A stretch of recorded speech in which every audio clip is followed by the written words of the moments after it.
What is going on YouTube? This is Acid Root. So I'm going to review the debut album, at least the commercial debut album by The Game. Basically this project is called The Documentary and it came out in the winter of 2005. So basically this is the only project on like the Aftermath Entertainment and G-Unit Records, and in some cases I don't know about Interscope, but it's definitely one of those ones that had a lot of heraldment and appeal around the particular time, I'd have to say. Now he did have some independent albums pitched like that. The Game was actually brewing for a good while throughout the early 2000s. He got signed to Aftermath like in 2002, 2003. It was a pretty good pitch. He he was on a come up standard West Side kind of hustler pitches like that. He got shot kind of similar to 50 Cent a few times, like in 2001, 2002, pitches like that. He was brewing and kind of on the come up, and just there was a lot of heraldment and just overall like heraldment and overall hype and acclaim and pitches like that, kind of similar to like 50 Cent with Get Rich or Die Trying and Snoop Dogg with Doggy Style, some of those type pitches. This album was a big deal back in like the mid 2000s. Definitely some excellent type fare. Easy classic here. Just would be able to say this, like Jay-Z's The Blueprint, 50 Cent's Get Rich or Die Trying, Eminem's Marshall Mathers LP, some of those type of ones. Dr. Dre's 2001, one of the best rap albums of the 2000s as far as pitches like that kind of happened. This easy kind of appeal and just a boisterous kind of highlight. Has Dr. Dre beats on here, has an Eminem verse on here, an Eminem production, G-Unit's on here a few times. 50 Cent helps out with several of these songs. A lot of these songs were songs that were going to be on 50 Cent's album, The Massacre, that became part of the Game's album to get it pumped out as far as those pitches kind of happened. It's some excellent type of appeal. But the unfortunate thing is just the fact that these collaborations were kind of one-shots, because Dr. Dre, Eminem, and 50 Cent really never collaborate, or at least Eminem and 50 Cent really didn't collaborate with The Game past this particular album. And later on, The Game wound up dissing Eminem. He got into G-Unit beef with 50 Cent throughout the mid-2000s pitches like that. I'm going to get to some of those type projects definitely, but I'd look after it. Dr. Dre at least showed up on like the Red Album and a few other kind of here and there type times, but it never was quite as boisterous, or at least quite as attention grabbing as, I mean, the songs that The Game and Dr. Dre did later were good, but it's just kind of constant. They just didn't have like the immediate kind of casual appeal of songs like How We Do and like West Side Story and some of those type of ones, I'd have to say. But easy classic here, I'd have to say. So yeah, there were six singles off this particular product, which is pretty excellent type fare, I'd have to say. Just looking after it, just the appeal. So it lasted between about the fall of 2004 to about the late summer of 2005. Pretty good appeal to kind of get a lot of these. Game was definitely one of the front runners for like rap music around this particular time. He was neck and neck with 50 Cent and Eminem around this particular time. They were dropping albums like Encore and The Massacre, some of those type fares. Young Buck was dropping Straight Out of Cashville, some of these type of pitches as far as that particular one went. So it was just a lot. It was a good time for standard Aftermath era type rap music as far as those pitches gonna happen. This was like the big deal, like a project. Definitely had some good appeal. But yeah, West Side Story featuring 50 Cent on the hook is a nice one. This like a pounding kind of shit just got real tune, I'd have to say about this one. Just a nitty gritty type music tongue get here. Stark kind of West Coast flavor about this particular one, and just has a mean hook overall, I'd have to say. So it's just a good, excellent type one. And that's the thing. Unlike most of the rest of the G-Unit, The Game is not from like the East Coast as far as those pitches gonna happen. So he was kind of like the West Coast renegade just within that fair, bringing some flavor to like, basically I want to say damn near if he had lasted longer in G-Unit, there might have been like a G-Unit West or something like that. He was trying to get some of that type of appeal, but this is definitely one takes it back to something that The Game was really trying to bring back on this particular album was this classic kind of gangster rap 90s albums, like stuff from Tupac, Eazy-E, MC8, Ice Cube, some of those type of folks, to some of those standard highlighted type pitches, E40, Too Short, some of those type of folks in particular, just that good fare. And I'd probably say this is one of the most notable albums out of the 2000s of the West Coast, because it was kind of like, I'd say apart from Exhibit, who was kind of, he definitely had some good albums. Exhibit definitely had some good albums, but in terms of like commercial smashes, apart from Restless and maybe Man vs. Machine, it was just kind of here and there. But look, after The Game, this had like that appeal, and this was like the casual one to talk about. He was like damn near like the second coming of Dr. Dre or Eazy-E around this time, 2005, 2006. Both Documentary and Doctor's Advocate were both Documentary and Doctor's Advocate were kind of seen as classics, and these are some good songs for that. But yeah, 50 Cent really helps out with this. This is one of those songs that was going to be on The Massacre. I don't know full, but I think this was a song that was going. Yeah, West Side Story was a song that was going to be on The Massacre, so it's a good pitch for that. How We Do is the second single. It's another excellent type one. Classic Dr. Dre beat on here, and it's the same thing with West Side Story. But How We Do is like a classic 2000s kind of rap gem, just signature to like the 2000s. This real good blitzing type appeal, this sleek type song. It's like the perfect song chemistry and execution with the game and 50. They both annihilate this particular song. Just classic type of appeal. That's why it's such a huge shame that they didn't do more songs together, because just the execution, overall delivery, this song is so excellent. This is a sleek song, like I was saying, just very dope to kind of get here. So this was easily like a top 3 or top 5 single. I want to say that this hit at least number 2 on the Billboard 100, so it was definitely a big deal around the late 2004, early 2005 era. Just some good type of appeals about it. Real nice stuff to kind of get here. Third single was Hate or Love It, and this is another single that 50 Cent helped write as far as this pitch going to happen. And all 3 of these singles 50 Cent helps feature on, so it's just a good appeal to kind of get some of these. All 3 of these were intended for the Massacre. It's like a West Side kind of neighborhood outs of a song kind of get here. It kind of reminds me of like Grand Theft Auto San Andreas, just within the pitch, that same sort of just out and about kind of slummish, the same sort of out and about kind of slummish, just kind of gusty day, just kind of sunshiny, but just kind of a more slog type fare, I'd have to say. Just some typical kind of late day slag, I'd have to say about this one. Hustler's Makeshift type song kind of get here, and definitely some mixtape type snaz. I feel like this one's kind of more mixtape related, but this song was a big deal when it came out. It charted pretty relatively high. This is another top 10, or I don't know if this hit like top 5 or something like that, but I remember this song actually did chart pretty high. It was just a good look for the particular album. Folks really enjoyed the song. It's seen as one of the game's best, definitely.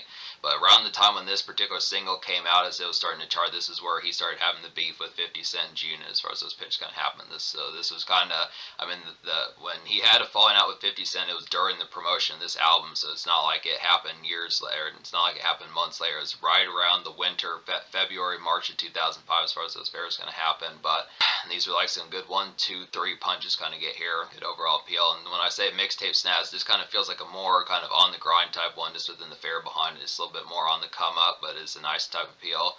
Just in a West Side kind of California sunshine type aspect, or slag of it at least. A real nice underappreciated single off this album is Higher. This has a great Dr. Dre beat and pounding kind of 2000s nightclub fun to kind of get here. It just goes hella hard. I would definitely feel like this is an underappreciated single. Definitely, I'd have to say.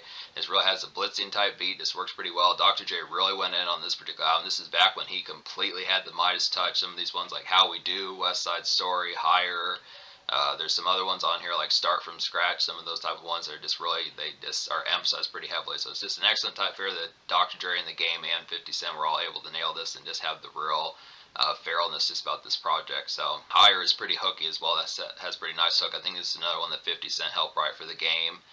Dreams is a great song. Remember this single. This is one that got some good spins on MTV and VH1 back in the summer 2005. Just some good overall appeal. Just another classic highlight here. This is a perfect example of how to nail a personal song. And I'd say about this one, it has a great Kanye West beat on here. It's just very brooding, and it nails the appeal behind it just overall well. So it's just a good aspect kind of get this one. Yes, at times it can kind of be forgotten about that the Game's pretty good at these rumination type songs, similar to like Tech Nine and Eminem and Hopsin, some of those type folks. Just a good appeal to kind of get some of these type of moments, because he kind of has some of that Tupac kind of rumination that he would do on like his mid 90s albums. So it's just a good appeal. Yeah, Tupac's mid 90s albums, the Game kind of did on some of his mid 2000s projects. So it's a good pitch for that. Another good song if you like Dreams, a song that he did that on with Doctor's Advocate was Old English. Definitely excellent. Old English is definitely a nice one to sit 40 ounces to. Good fare for that. Just what I'd say, good appeal. Put You on the Game is the 6th single, and this is another blitzing type one. Now this is the one that charted the least out of the 6 singles apart from Higher. Basically all 4, West Side Story, How We Do, Hate It, Love It, and Dreams were all basically like top 35 singles, with some of them being like top 5, top 10 singles. But Higher and Put You on the Game were just more R&B, hip-hop type charts, but they were still pretty blitzing. They were a big deal enough to say that these were further type hits. But Put You on the Game is like a rowdy kind of dance club smash. That I had to say about this one. It's a roundabout kind of late single and an easy jumper and buzz tune to kind of get here. This would be a nice one to have for like some secondary type fare to kind of introduce to folks if they know like the standard fare about the Game. Just kind of have like some extra kind of conduct to get one of these. Some good overall type niceness. Now, basically just a nice crowd pleaser just within the pitch behind it. House party type fare, dance club type smash, dance club type hit. Just overall, just real like roundabout appeal of this particular song is real just engaging. I'd have to say within the tone behind it, real energetic. Just gets things motivated and moving.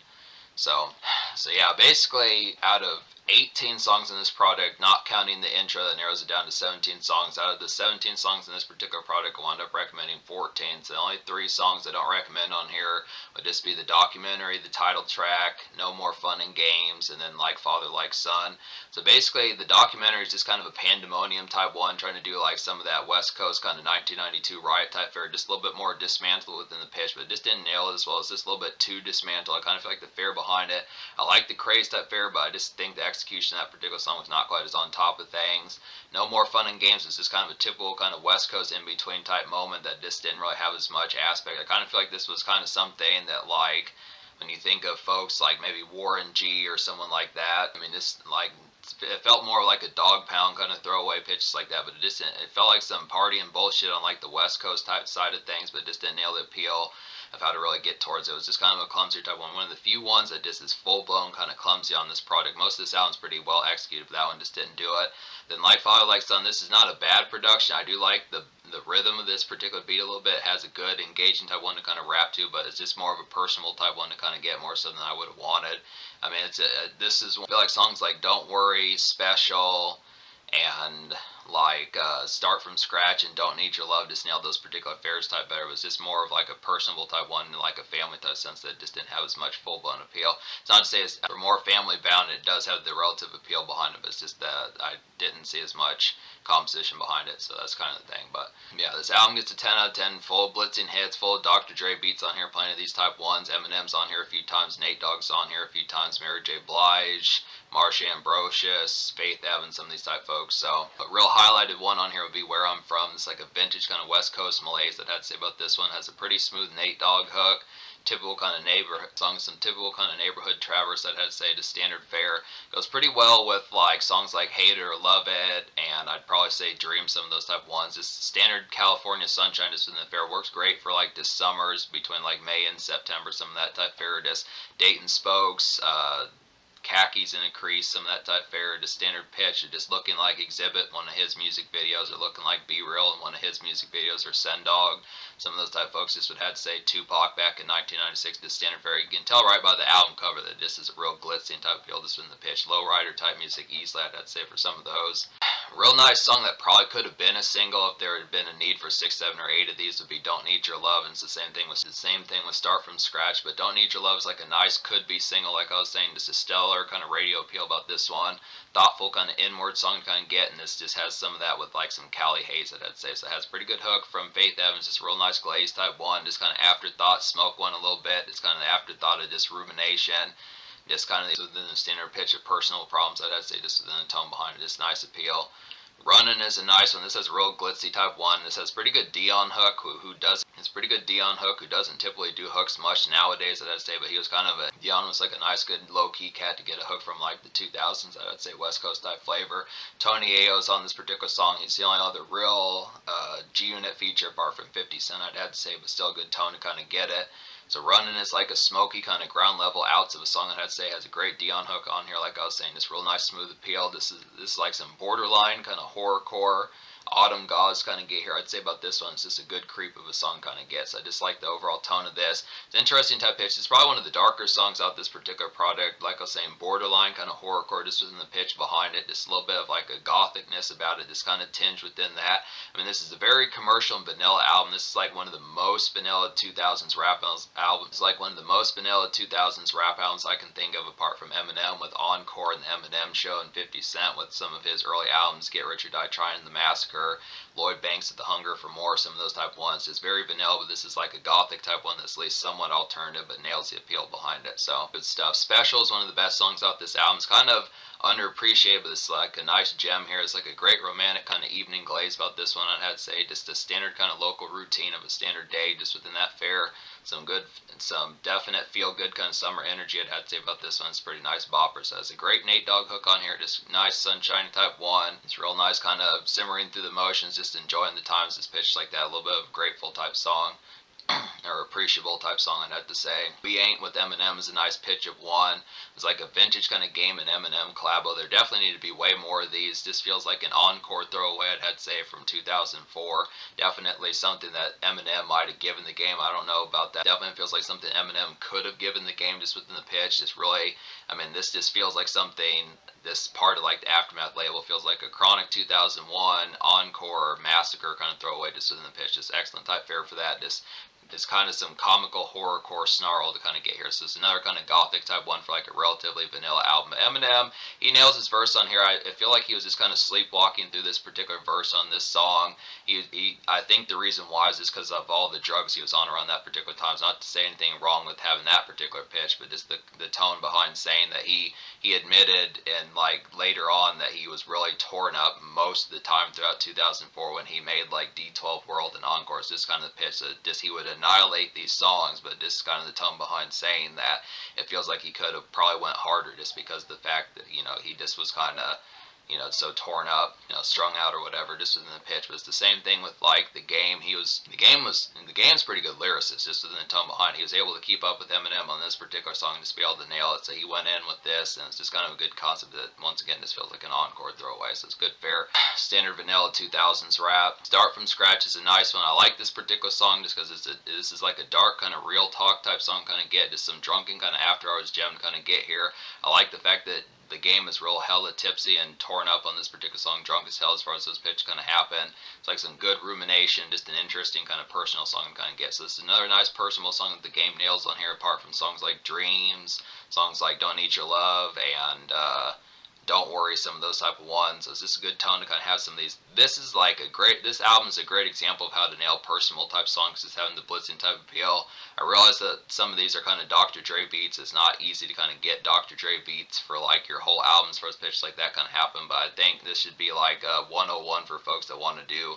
Like, it's not so much just trying to coach like that, but this is just a good example of, some folks just nail these songs better than others, like Tech 9, Hopsin, NF, Eminem, some of those type folks, but the game definitely was able to, at least on this album. Then for some mixtape type fare, like Church for Thugs is a real excellent type one. This is another one I think that was intended for 50 Cent's The Massacre. This feels more of like an East Coast one, but this is like a West Coast version of like Blueprint Jay-Z style, I'd have to say. Has Bright Lights kind of Just Blaze. Songs like a Bright Lights kind of Just Blaze beat, kind of town outing to kind of get here, and it's just an overall dope song. So yeah, this just feels like Just Blaze type fare, just something that feels like mixtape type candor, just within the pitch behind it, the standard blitz of the appeal. If you were to get like a West Coast version of like a standard Southern or East Coast type mixtape type fare, that would be like Don Cannon, DJ Drama S. This would kind of be that fare for that. So I am going to have to check out some albums by the game. Like, he dropped an album in like 2004, which I don't remember what that one's called. It might have actually been called West Side Story, something like that, but I'm going to get to some of those type ones eventually. There's plenty more to the game to get to. I want to get some of those ones that he did with like the Jew Not disses and some of those type ones. I'm going to get to some of those definitely. There's plenty more game. I don't cover him as super commonly, but I'm going to start doing that more as far as pitches like that kind of happen. And then Don't Worry is a nice one. This has Mary J. Blige on the hook. This is like an insular and kind of throwback mid-90s kind of R&B radio grab. I'd have to say about this one. The game pulls off this style pretty well, I'd have to say, and this could have been like, this is like a could-be single here. So yeah, this just takes it back to like 1993, 1995, when you think of like Mariah Carey with Fantasy, or like Mary J. Blige with like Family Affair, some of those type pitches, just some of those, maybe not Family Affair, but just something that just feels like a city kind of traverse, just it's stuck in traffic kind of slag pitches like that, some of that type fare, just standard kind of makeshift kind of bustle, and just the malaise behind it, I had to say, just isn't done. It's real nice appeal, something that Biggie would have done, or Jay-Z back in 95, 96, so some good appeal. It's kind of West Coast version of that, so it does have a Dr. Dre beat, which is pretty excellent, this nice twinkling piano beat. But yes, that's the appeal behind this album. So this album gets a 10 out of 10. Just would have to say the social score is going to get a 10 out of 10 because this social score is going to get a 10 out of 10 because this is just a classic album, full blown. I have to say, minus like a couple, minus just like a few minor snags. I just would have to say, but for the most part, it nails it. I do feel like the Doctor's Advocate, at least in my opinion, is probably better. Now this would probably be the more commercial and casual. This is the more vanilla type one. This has the more immediate highlights like How We Do, Higher, Hate or Love It, Dreams, West Side Story, some of those type ones. Doctor's Advocate didn't have as many full-blown kind of immediate type ones. This was lacking Dr. Dre, Eminem, and 50 Cent, and just more blitzing type appeal. But I do think Doctor's Advocate is on par with it. This is more in like a hardcore type sense. It's just kind of the concept of it. It may have more blitzing type ones. Thinking of some immediate ones off the Doctor's Advocate, like Old English and Wouldn't Get Far and Let's Ride, and I think some other ones. One Blood is pretty solid on like The Right Day. There's just some ones on there I'm trying to remember. like the song with Nate Dogg off that particular. I forget what that song is called, but there's a song with Nate Dogg on Doctor's Advocate. So there's just some ones on that particular one that do have some good appeal. It's just got some good casual boss, but this one it's just excellent 1-2 punch to get both of these as far as that kind of goes. Both classics here, so that's the appeal. Classic score social. So in terms of the future, like the game is supposedly working on some projects. We're gonna have to get some more of these. I still need to review LAX, and I definitely want to review the Red Album and Jesus Piece, some of those type of ones. Basically, most of the game's albums wound up being pretty blitzing of a score. I think I'm gonna wind up giving LAX a 10 probably. Red Album's definitely probably gonna get a pretty high score, and I did like Jesus Piece a lot back when I remember listening to that album back in like the mid 2010s, early mid 2010s. So there's just some good nice ones in there. Now I will admit that I didn't have as much favorability for Documentary 2, but we'll have to get to some more of these. There's definitely plenty more to get to. Game mixtapes, independent albums, stuff like that. So there's just some other good appeals. But yeah, this is a classic here.